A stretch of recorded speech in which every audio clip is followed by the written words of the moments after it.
Hello and welcome to Commendable Commotion. I'm Matthew Tanamelji and I'll be talking to some fascinating people about some equally fascinating topics that need more commotion. Today we continue to look at filmmaking, a craft that contains many creative and technical components that are often not talked about. I recently had a chance to talk to Andrew Waas, a filmmaker and former film student who created and co-hosts the podcast and YouTube channel Second Rate Film School. Andrew is a former film student who likes to use sarcasm and humour to take a deeper look at well-known and obscure media in equal measure. Second Rate Film School is a perfect place for this, with all sorts of commentaries on your favourite films and interviews with the people behind major film and television productions. Andrew also runs AWaas Productions, with plenty of excellent projects under that banner too. I'll be talking to Andrew about how he got interested in filmmaking, how he set up Second Rate Film School, and some of the amazing work he's done. For example, you'll hear about Andrew's interviews with some of the crew behind extraordinary films such as The Blair Witch Project, the once lost Nickelodeon film Crybaby Lane, and more. So, without further ado, please enjoy the show. I'm looking forward to this. I've seen the great work you've done. So, basically, before we talk about Second Rate Film School and your films that you've made, how did you get into film? How did you get interested in the craft?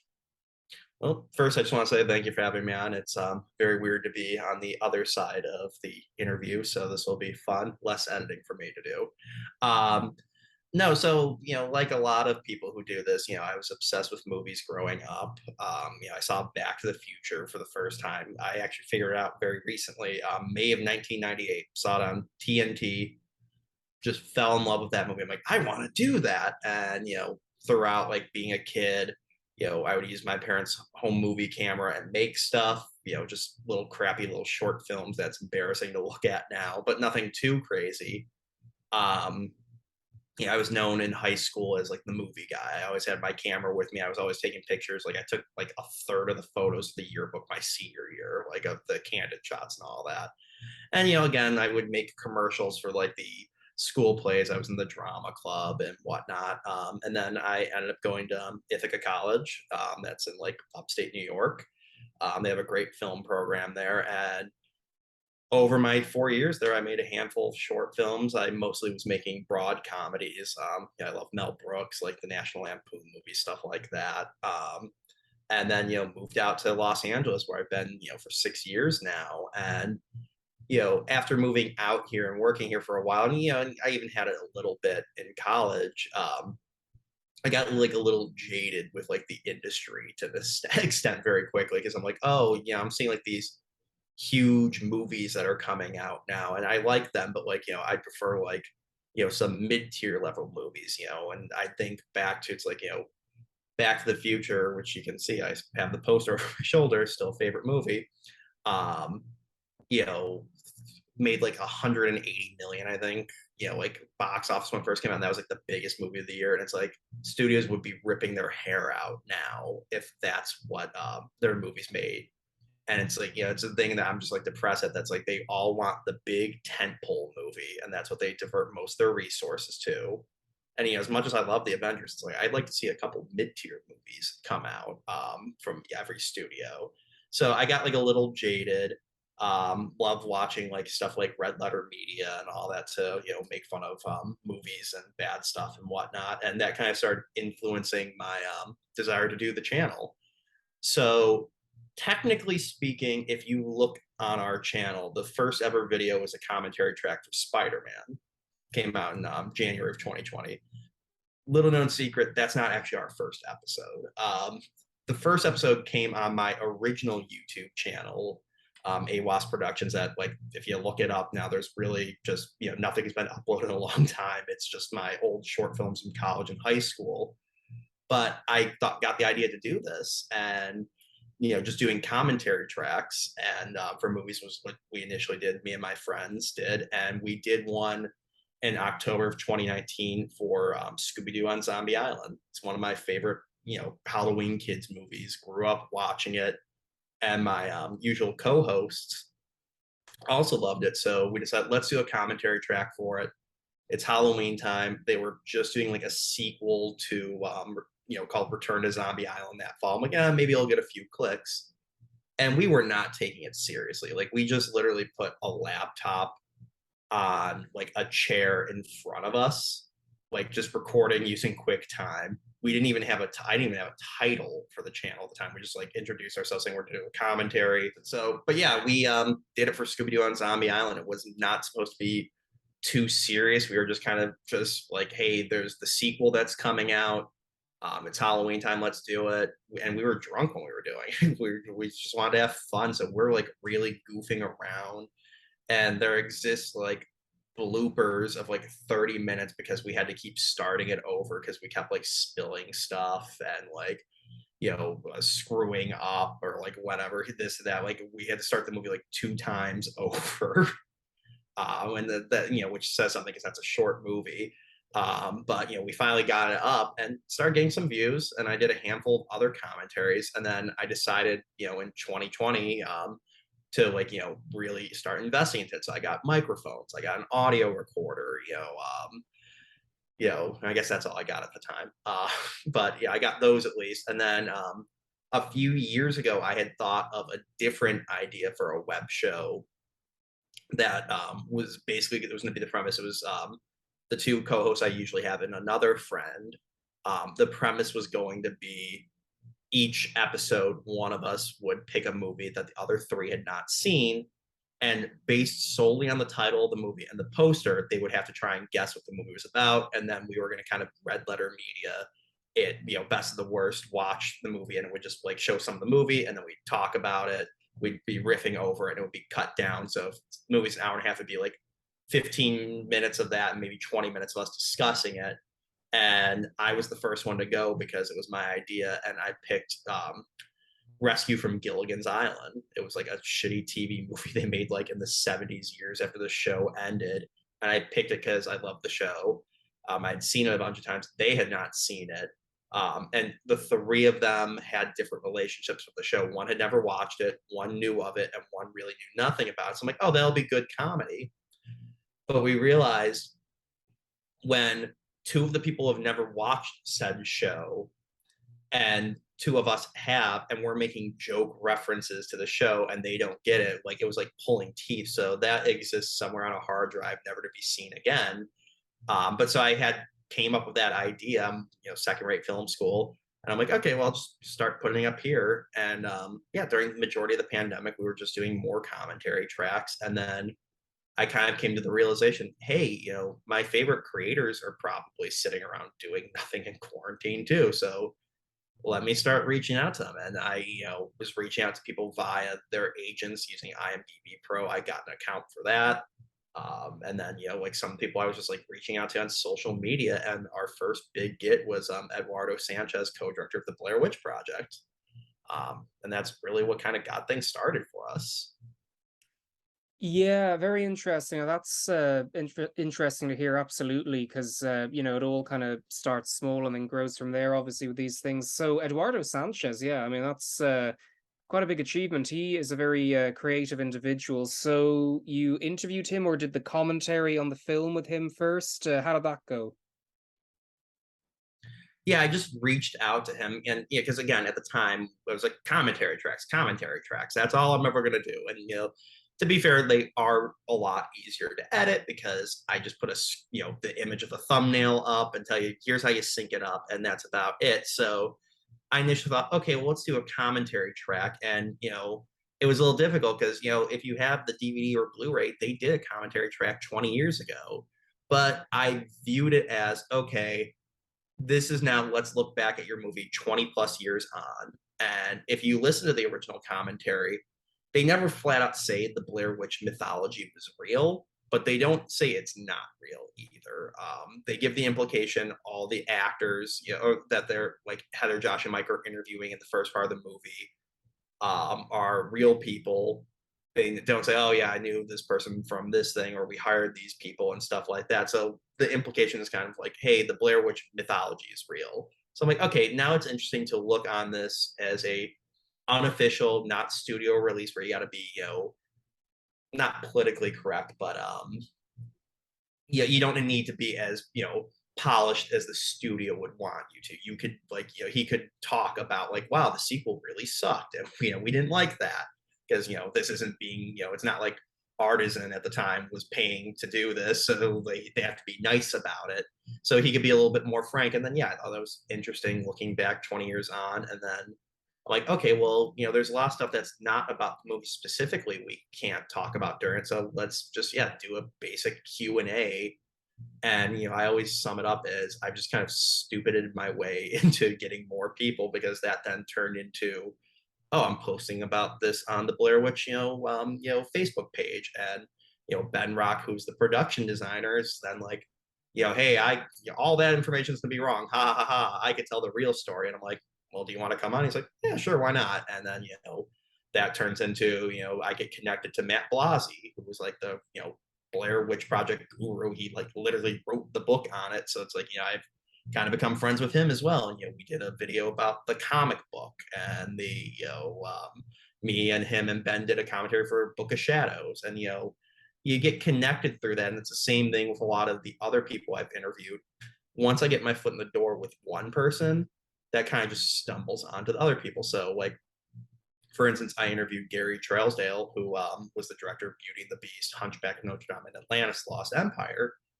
And there have been several people who I've approached subsequently who I always like send a handful of links. I'll usually send like the Blair Witch one, that, and one or two other ones to like give them an idea what the channel's like. And yeah, people will be like, oh, I love Gary. He's a good friend of mine. So like it kind of then's like, oh, well, if this person has given you the seal of approval, then I'll agree to go on with you. So, and it just, keeps going on like that. Yeah, and I think that's just, a brilliant bit of advice for people who are, trying to do interviews as well, on podcasts, on YouTube channels, etc., web series, all that kind of thing. So it sounds like, confidence is maybe one of the big things to actually get a project like that going. Would you agree with that? Yeah, 100%. Because the worst these people can do is say no. I've always been hesitant to like live tweet at somebody, because I don't want to like be seen like by like oh, this hasn't happened, but just I never did this with this person, but like Patton Oswalt, let's say like that. I tweet, I'm like, hey Patton, you want to come on my show?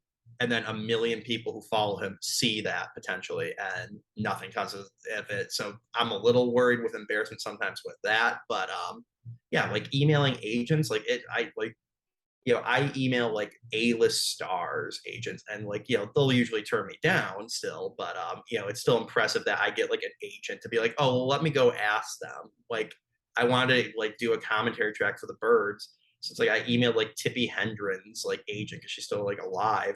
And like I got like an email back, because I had to go through like three different people, and I got like an email reply from like the third person. So it's like this got passed on to like multiple different people who are connected, and she turned it down, because yeah, she's like 90 years old. So like, I don't blame her. But yeah, it's like, these people are willing to like at least look into it sometimes for you. So you never know. And then I think a lot of the people I ask to talk to are just very much also just very cool, casual people. They're like, yeah, sure, like whatever. You want to talk about the thing I did like 20 years ago, and all that? Yeah, we'll do that. The Crybaby Lane people, especially, were like, oh wow, like we moved on this from decades ago.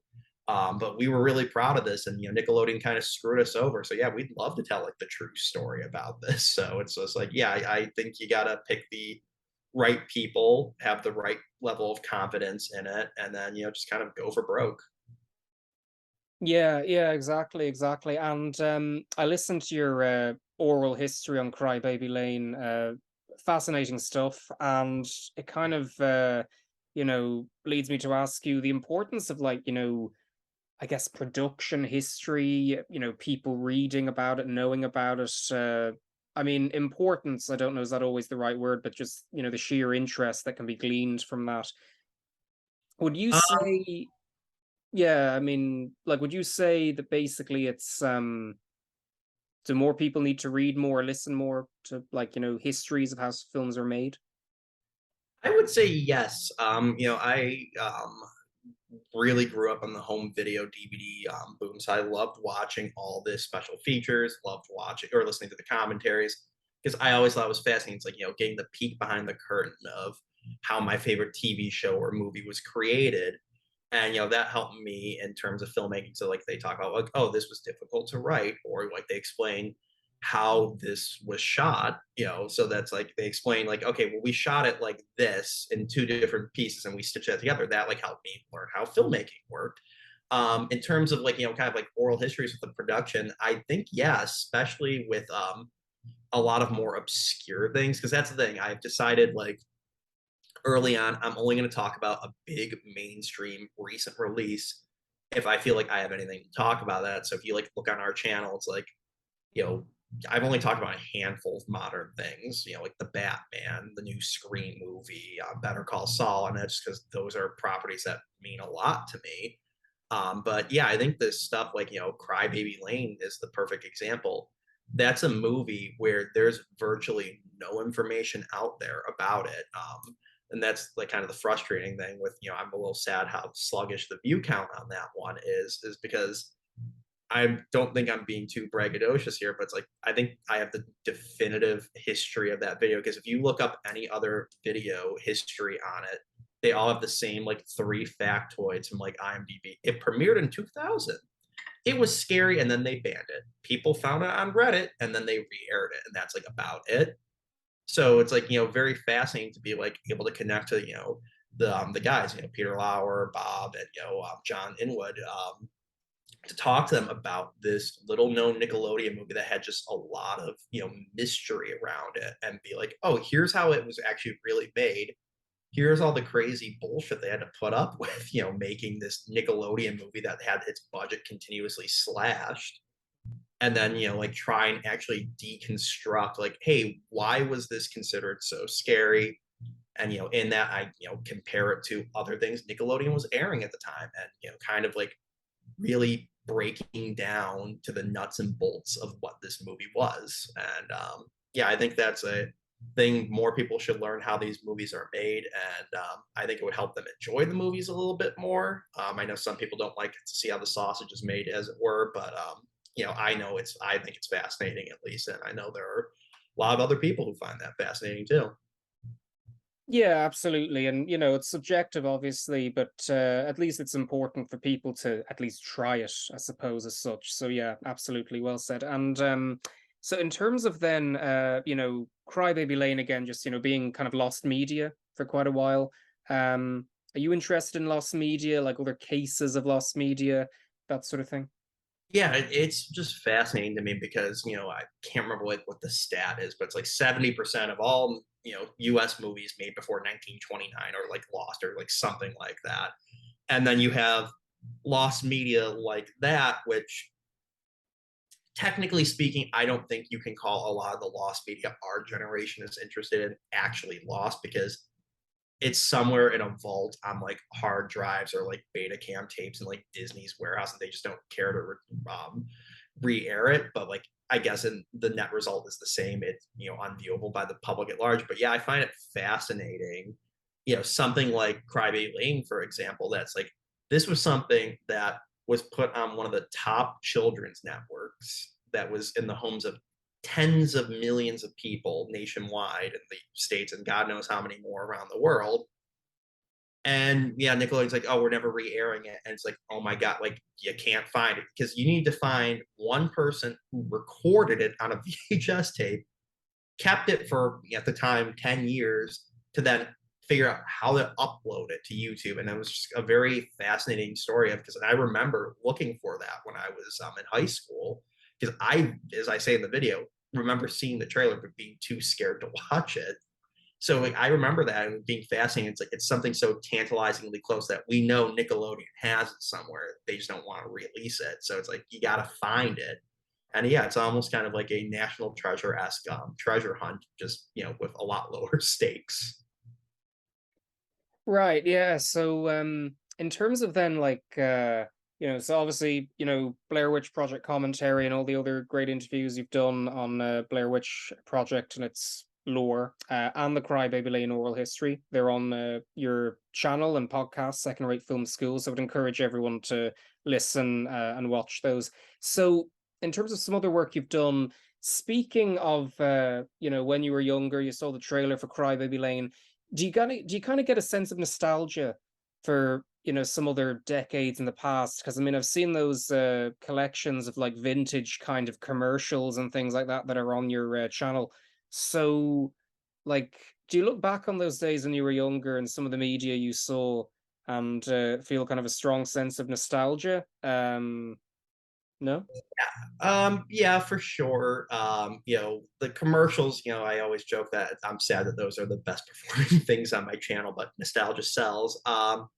There's something in the sense of those, there is something to be said about we hated watching those when we were growing up. We wanted to get back to the cartoons that we were watching. So it is fun seeing like, oh yeah, I remember these. And a lot of times like these aren't very well preserved. But no, they are fun. I do look back nostalgically at the 90s and 80s for pop culture because I grew up latter half of the 90s. I was really young, mostly came into it in the 2000s, but I was growing up on reruns of a lot of those old Nickelodeon shows and Disney shows. Um, I do look back at them nostalgically. I will say I do watch mostly like old reruns of like shows, even from like the 60s and 50s, like before I was born, because I like them better. But I think I have a healthy level of detachment from them. Yes, do I have the Back to the Future poster behind me, but I don't watch that movie like 5 times a month type level obsession with the past.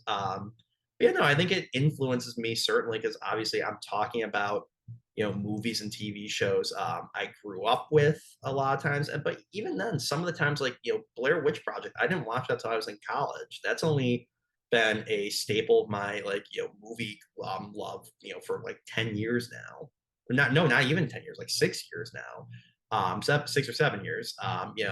Same thing with I've interviewed several members of the cast of Newhart. Didn't watch that show till very recently. So sometimes it's just whatever the hell I'm interested in at a given time, and other times like, yeah, I do remember those weird McDonald's VHS tapes. Let me talk about that for like an hour.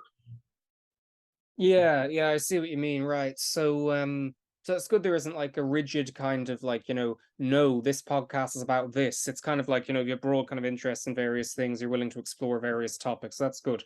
And so in terms of then, um some of the other commentaries you've done, and some of the other films, media that you've done, what other things have you and your friends done commentaries on? What other movies, for instance? We've done thematic months, like Christmas movies and Halloween movies, because those are my two favorite times of year. Like once I get from October 1st to December 31st, that's like my favorite time of the year to watch stuff. So it's very easy to be like, oh, I gotta talk about the Wolfman. Oh, I gotta talk about, the Blair Witch Project or Halloween or Scream. We did the Spider-Man, Raimi Spider-Man movies. We love those movies. So it basically is just like, do we have a movie or media that we like that we could talk about for like the 2 hour commentary on? And we always tried, we didn't always succeed at it, of not just parroting back like factoids about it and be like, oh, this was fascinating, like what we already knew from the director's commentary, but we would always try and talk about like why we thought the story worked personally or why we thought the story didn't work. So yeah, that was the thing where numerous times we would pitch stuff to each other and it's like, I don't know if we could do that. Famously, we've done commentaries for 3 of the Bionicle movies, which those are some of my favorite ones because I never played with them, never watched them. My co-host Jake did a little, and then the other co-host Jacob was obsessed with it. So like, okay, this is kind of interesting going in blind to these movies, only watching them once. But I was still willing to do it because even watching the movie one time prior to it, I'm like, oh, this is fascinating. Let's talk about this. And basically, as long as it's an interesting movie that I think I could talk about for like an hour and a half and they can talk about for an hour and a half, we're game to do it. Yeah, yeah. Exactly. Very good. So, in terms of then, would you be interested at all in kind of the academic study of film? Would you even be interested ever in exploring that through your podcast? Kind of analysis of, film and other media thematically, or? What do you think?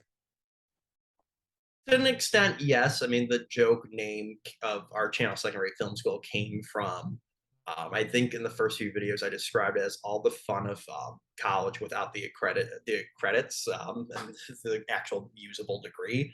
Um, that yeah, we try and look at it in a fun way.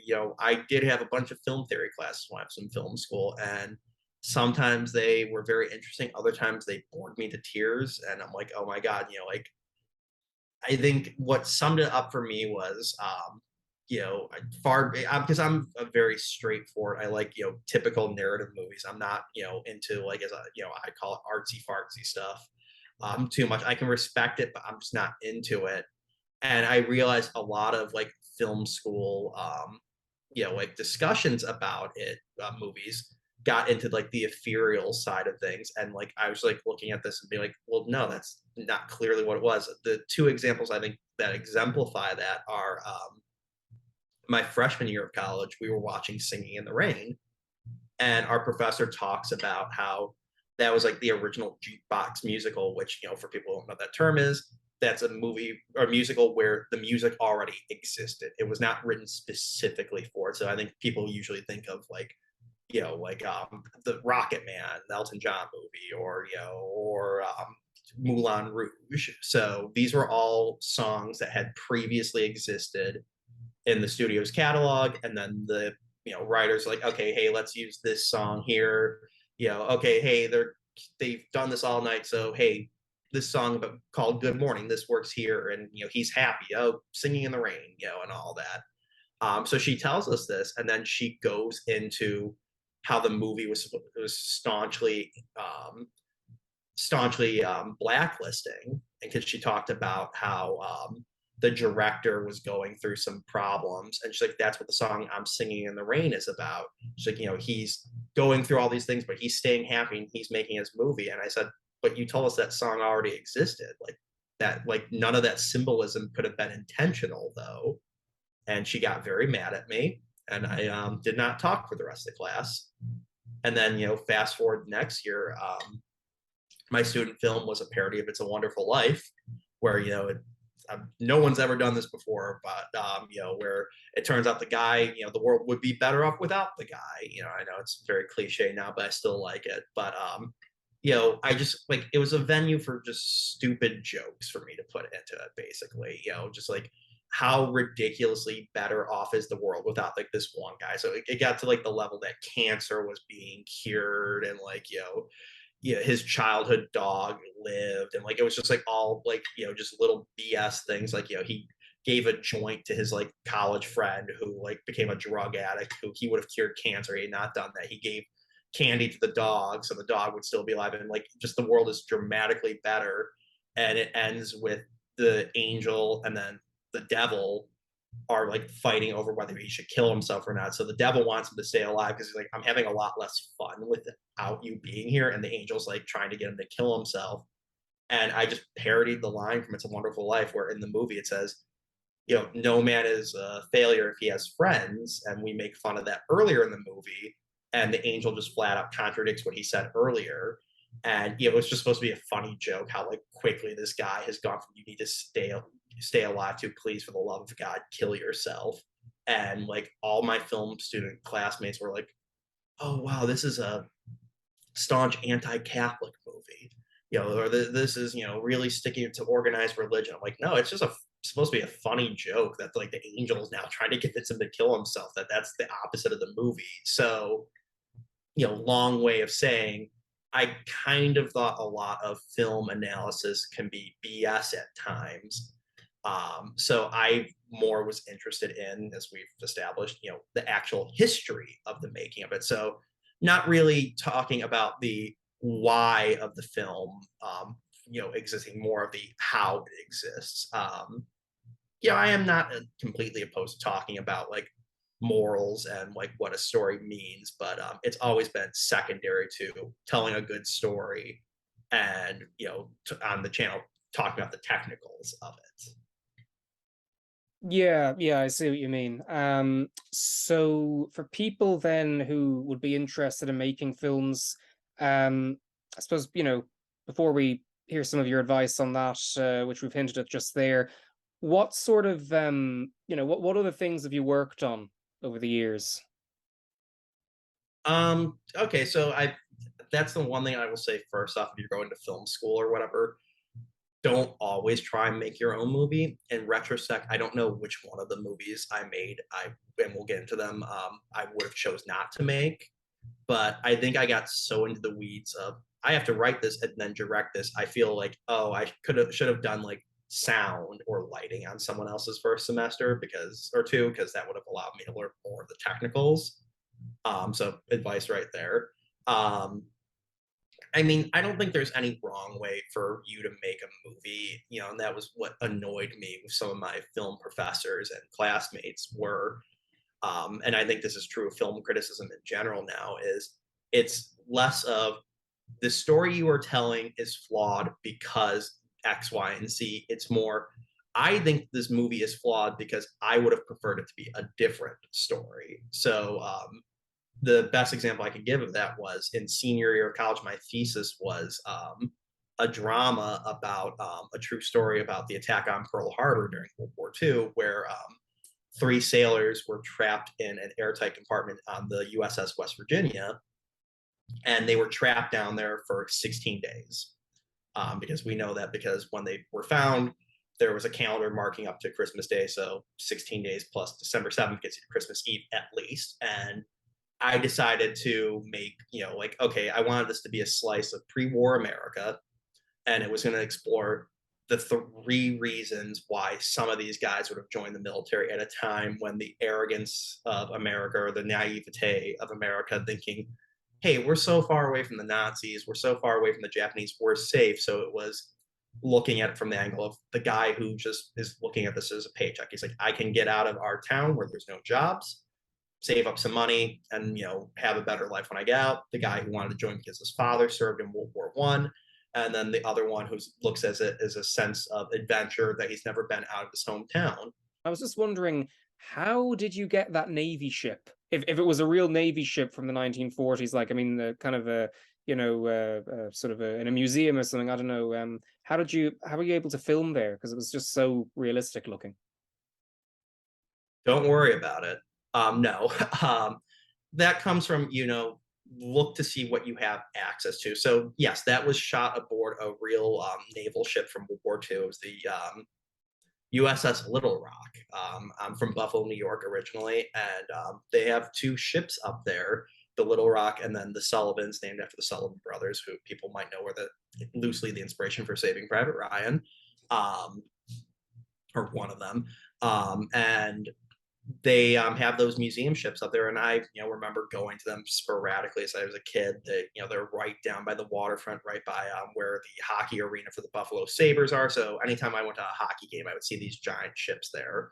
So I had heard this story a couple years prior. I think I was a sophomore in college when I first read the story, so I had always had it kicking around in my head. And I decided this is the year I'm going to do a drama, because all the previous movies I had done were comedies, which that went over very well when I had to pitch it in class, because I said, "Oh yeah, I want to do a movie about Pearl Harbor," and everyone's like, "You can't make a comedy about that." I'm like, guys, no, no, don't worry, it'll be fine. Um, yeah, I agree, I can't make a comedy about that, but you've little faith, I can do more than one thing. So I just like literally Googled the website's number and just like called and be like, "Who would I talk to about filming on here?" And initially they were a little kind of like, what, you want to come here and film the ghosts, because like apparently that's what they get the majority of, supposedly the ships are haunted. And like they were saying, we don't really usually allow people to film on here, we're not really interested in that. I'm like, well, can I come in and meet with the executive director? And I was being very respectful, and I knew who he was because it was on the site, and he was military from probably like Korea era to like the Vietnam War era, so he's been around for a while. And I put my suit on to appear respectful and all that. I came in and I made sure to address him by his military rank, which was on the website and all that. So I was being very respectful, and I just kind of laid out, here's what I would like to do, here's the story, and basically everything I said to you and the audience. this is what I'm trying to do. And I was being, very respectful of the military, which he appreciated.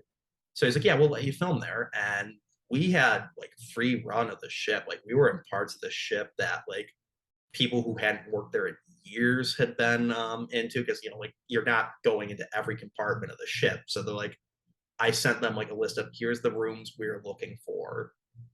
And they're like, okay, you can go here for the long hallway. When you need a door that's a hatch that can close, we have this one that's still usable. And then this will work for you to come down the stairs into the engine room. So, and it was just kind of like they allowed us to have free reign for like 2 days of it. And yeah, no, that's the thing I'm the most proud of, that I got to film it there. If they had turned me down, I would have just done a different movie. I don't think I would have wanted to compromise the look of the movie to like lost that set piece. I mean, and because and there's certain realities of it's not 100% accurate. If you look at the actors' haircuts, they're probably a little longer than regulation would have been for the Navy back then. But like, they're unpaid actor friends of mine. One of which actually is now like a pretty decent sized actor. He just like started like in a Lifetime movie of the week. So good on him. I gave him his start. Um, but like there were certain realities of like, okay, yeah, I'm not going to find the exact type of underwear the guys wore. I'm going to find it close enough and stuff like that. But like I didn't want to compromise on the location, and that's what I had to deal with for other projects. Just always trying to be as respectful as possible. And yeah, they could have easily turned me down. Maybe they're like, no, you're a college kid, we're not going to let you film here. But you got to at least try. And it's like I said, when you reach out to people to interview, it's just like just go for broke. The worst they can do is say no. Very true, very true. So that's an excellent bit of insight there. Absolutely. Who's the actor, by the way, who you mentioned? His name is Alec Nevin. So Okay, very good. So he was recently in Lifetime, a Lifetime. What was it? Movie of the month? What was it? movie of the week. Yeah, and he's the main guy who had like the watch that his mother gave him. That was Yeah. So yeah, no, I mean, so like I said, I when I heard that, I'm like, hey, I used him in 3 of my 5 movies I made. He if you look through the rest of my movies, I reuse my actors a lot because they were my friends and they agreed to it. So he played the devil in the It's a Wonderful Life parody, and he's the star of a 50s themed comedy I did, which I mean, do you want me to continue talking about the other stuff I've made with this? With these guys, yeah, well, sure. I mean, and yeah, yeah. Right. Yeah, so like, going backwards now, my junior year of college, I made a movie called The Gentleman's Guide to Wooing Women, which was very dangerously close in title to A Gentleman's Guide to Love and Murder, which was a big Broadway play. I assuming that's why that video has so many views, that people were trying to look up the play and they found me by accident, but I'll take it. Yeah, and that movie was a satire of, I am very nostalgic for like 50s pop culture a lot, but I also acknowledge that like, yeah, the 50s was a pretty screwed up time when you really like look past the veneer. So that was just a broad comedy of a guy trying to like, date like this really cute cheerleader who he knows nothing about. And he overhears she loves the 50s. So he finds in his grandfather's stuff a dating handbook, a how-to handbook called The Gentleman's Guide to Wooing Women. And it's just like the whole thing was, I wanted to be terrible advice to show how like screwed up this decade was, and like this guy's such a moron, he doesn't like understand. It was like, oh, use terms of affection, but they were all like 50 slang, so like they're meaningless to people. And I like, I'm like, okay, could I just use swell and doll? Like, no, I need to find like obscure ones that people are really not going to know what the hell it means within the context of this. Yeah, it was just supposed to be funny. Like, it was making fun of how like people got married at like 18 back then and all that. And like, so he's proposing to her after like one date and all that. And, the joke was like, yeah, we might get bombed by the Russians, or you're gonna have to go fight in Korea. You might as well get this out of the way. And it was just like a really absurd screwball, comedy. I broke the fourth wall and a lot. Like I, borrow a gag from Mel Brooks where he gets turned down. He's like, wait, and that's not supposed to happen. He literally reads the script and like, then like, we have the actress saying this lines in unison with them of, like, oh yeah, I'd love to go on the table thing. He quickly puts the script away and all that. So a lot of my stuff was that. So it was like the It's a Wonderful Life thing. It was just big, broad parodies of things that I liked commenting on. Even though It's a Wonderful Life is my favorite movie, I wanted to like kind of poke fun at the idea that like for some reason the have opened and God has personally decided this one person who is going through some shit, we're gonna help this guy. And if I guess it's like, that movie came out like right after World War II. It's like, hey, you could have tried doing that, for some other people, right, guys? And all that. So it's, just like, okay, making fun. It's like, why is this guy so special? And then, like I said earlier, it's like, do the typical parody of the world being so much better off without him. That's like, making fun like that. Like the angel would now be pro suicide because he sees, oh my God, the world is truly a paradise. Yeah, and, just made like other goofy little short films. One was a comedy, one was a remake of an occurrence at Owl Creek Ridge, which was a episode of The Twilight Zone, which was actually a short film they just bought the rights to.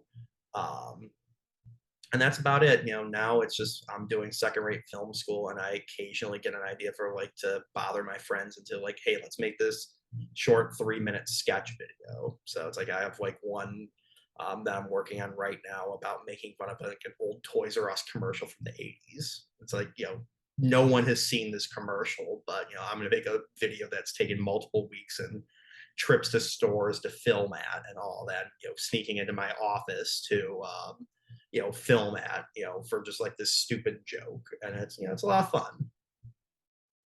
Yeah, I know what you mean. Yeah, and it kind of reminds me of that quote. I think it was Oscar Wilde who said it. Like, what was it? Something along the lines of, "All art is inherently useless." When you think about, something like that. I do not remember the exact quote, so apologies. But it kind of reminds me of how. Not that I'm saying your work is useless. Obviously, I'm just saying that when you Interview think. over. No, I mean, like, I mean, not that at all. I just mean that when you think about it, filmmaking, writing, it's fun, right? So, there's kind of the politicization that can happen sometimes where it's like, oh, it's for a message or it's for, you know, a propaganda or so. But then there's kind of like at the end of the day, it's fun, it's for entertainment. It's for not only entertainment and artistic expression, but also, it's fun making them. So would you agree with that whole general idea? All art is inherently useless, or whatever the quote was, or would you say there's political films, etc., are good, or what do you think, or not good? What do you think? All art besides mine is useless for sure. No, yeah, I never heard that quote, but I do believe it, and I've used variations of it over the years because there's times where I'll see people will point to movies and TV shows they don't like, and maybe for good reason. Maybe it's a truly bad movie, or maybe it's a movie they just don't like, and they always say variations of this money could have gone to cancer research, or this money could have think about all the money Waterworld could have done. Like that could have fed like a small like small village that's starving or whatever for months. And yes, strictly speaking, that is true. Did the world need Waterworld? No. Could that money have gone to a lot more useful things in the end of the day? Sure, but I don't think anything doesn't really deserve to exist. Like the only art that I don't think deserves to exist is like if it's like inherently trying to be like harmful, like like Nazi propaganda films, something like the war. Like those are the ones I'll say, yeah, no, those should not exist. Like there's no inherent value to them and stuff like that. But like, yeah, I don't like the Transformers movies really, but I'm not gonna be, angry that like the resources didn't go to something that technically speaking, yes, is more important because people enjoyed it in the end of the day. And I think that's important to do. Like you said, it's inherently useless, but it's fun. Yeah, you're never going to be able to be fed by a movie, but you'll have enjoyed it and I'll stick with you. And there's actually, it's interesting you brought this up because I rewatched the movie recently. There's this World War II drama that George Clooney directed a few years ago called The Monuments Men. Have you ever seen that? I've never seen it. I've heard of it though. So Yeah, it's a great movie, and it's about like the real life, group of like artists, architects, and all that who were like sent behind German lines to try and find like the art the Nazis were stealing. And they show there's several great moments in there where you see like soldiers on the ground or like, you're telling me I can't fire at that building because there's a 300-year-old sculpture in it, so I have to risk my guys getting killed. And it's like, you like look at it when you describe it like that, it's like, oh my god, you're gonna like have a bunch of like 20-year-old guys die because something Michelangelo did like 200 years or more than 200 years ago, that 500 years ago is in there. That seems insane. But then at the same time, they sum it up as, if you can wipe out a generation of people, but we'll come back, we always can rebuild. But if you wipe out our culture, it's like we were never there to begin with. So that was like the whole point of that. Like they had to protect all of these great works of art.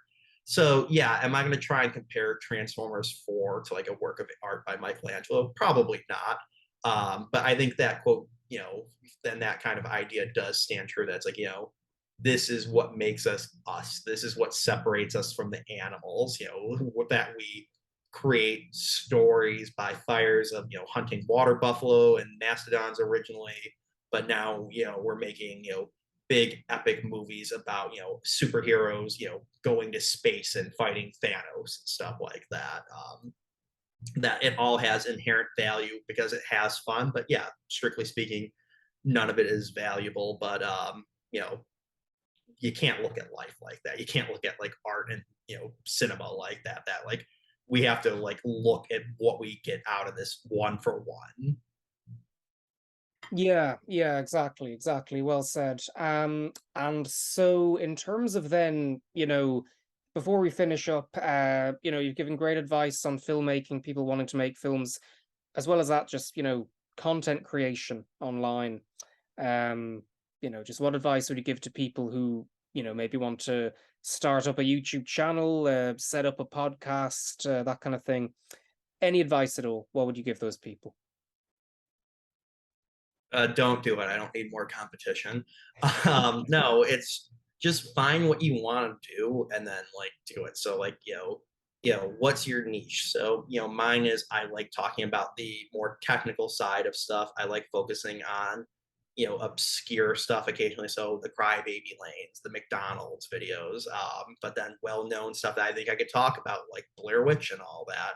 And then, yeah, like I said, reach out to people. You reached out to me. If I had said nothing, I'm sure you would have been crying that I turned you down. No, but like, it wouldn't have like ruined your life had I turned you down. It wouldn't have ruined my life if, any of the people I've interviewed have turned me down. Yeah. And, make sure you develop like a thick skin quickly, because, occasionally I'll see like negative comments on stuff I've made. And it's like, well, yeah, okay, screw you, buddy. Like, like whatever. But I move on and like, acknowledge you're gonna make mistakes, and with this. So it's like there's been times where I'm working on an interview for the show Courage the Cowardly Dog, and one of the writers I interviewed, Zoom screwed up and lost the audio recording. Like I hit stop recording and it just was lost. So I had to, beg him to come back on. And luckily he was very agreeable and nice. And he was like, we all make mistakes. That's what making art is. You screw something up. He's like, how can I hold that against you? And that's great. But there's been other times where it's, and you can't go through my video list to ever try and find this, because this is the lost episode of Second Rate Film School that will never come out. But like I screwed up one time because I was doing so many interviews, and I was interviewing a filmmaker who we had changed the time multiple times. So I got my Google alert screwed up, and I was 10 minutes late to interviewing him. And he was the angriest person I've ever seen in my entire life. And it was such a deeply uncomfortable interview that I was kind of almost trembling while we were doing it, because I was trying to salvage it. And like at the end of it, I realized I have to like just trash this, because this guy like looks so pissed off while we're talking, and like I look very nervous that this is going to come across like it's a hostage video. Like I was like horrified, and like yeah, you can't just blow up like, oh, whatever, it was late. Like you got to learn from it. So yeah, damn well I made 4 alerts to make sure I was on time today. But at the same time, you can't be like, oh my God, that's going to keep me from ever working on something again. And I've had multiple interviews since then, with much bigger people, much more gracious people and all that. And, you can't let one road bump of one like jerky movie, I'm not even going to say what profession they were in it to help narrow it down, person to like, ruin it for you. So, I can't imagine how many of the great interviews I've done post that. If I let that derail me, I wouldn't have gotten to do. So, just keep doing it. And I think the biggest thing is do it on your own schedule. If you look at my channel, I haven't really done too many major things this year because I haven't felt too inspired to. I don't want to just like put out crap for crap's sake, just to like, put content out just to get content out. So it's like, yeah, I'm, working on a couple videos I've got going now. So it's like, yeah, we're going to go like 10 months without a major video on the channel. But like, I think the video that's going to come up is a very good one. So, I'd rather have there be a large gap in that, but it'd be very good at the end result versus I could try and reach out to 10 other people and just be like really stretching it here, trying to get them to, say something good. And, the video suck at the end. So if this interview sucks, just throw it away. Don't put it up on your channel. Well, I mean, brilliant advice, brilliant stories. So I assure you this did not suck, sir, but very good. So, excellent. And, I encourage everyone to visit Second Rate Film School and your website as well with your short films on it is Andrew. How do you pronounce your surname? Andrew Waas Productions, is it? Waas, yeah. So Waas. Yeah, yeah. Okay, So so I would absolutely. AWaas Productions. Yeah. Yeah. I would absolutely encourage everyone to check out your work on Second Rate Film School and your website as well. It's just very good stuff. So thank you very much indeed. Anything you'd like to tease people with your projects that you're working on, that kind of thing. Anything at all that you want people to look forward to, or you want to keep it quiet for now, or Well, like I said, we got the Courage Cowardly Dog video coming up. I got a lot of cool people. We got the creator, some of the writers, and I even got the voice actor from that coming up. And then as we get into Halloween, got some fun stuff planned, and all that. Hopefully, see some familiar faces returning to the channel as guest stars again. But we'll see. Got a bunch of stuff planned. I'm starting to get inspired all at the same time. That's what happened last year. I got inspired to do a lot in October, got a little bit of burnout, but it's a hell of a lot of fun when you're inspired to do something. Yeah, exactly, absolutely. And inspiration is key. So thank you very much, sir. It's been great talking to you, and have a good day. You too.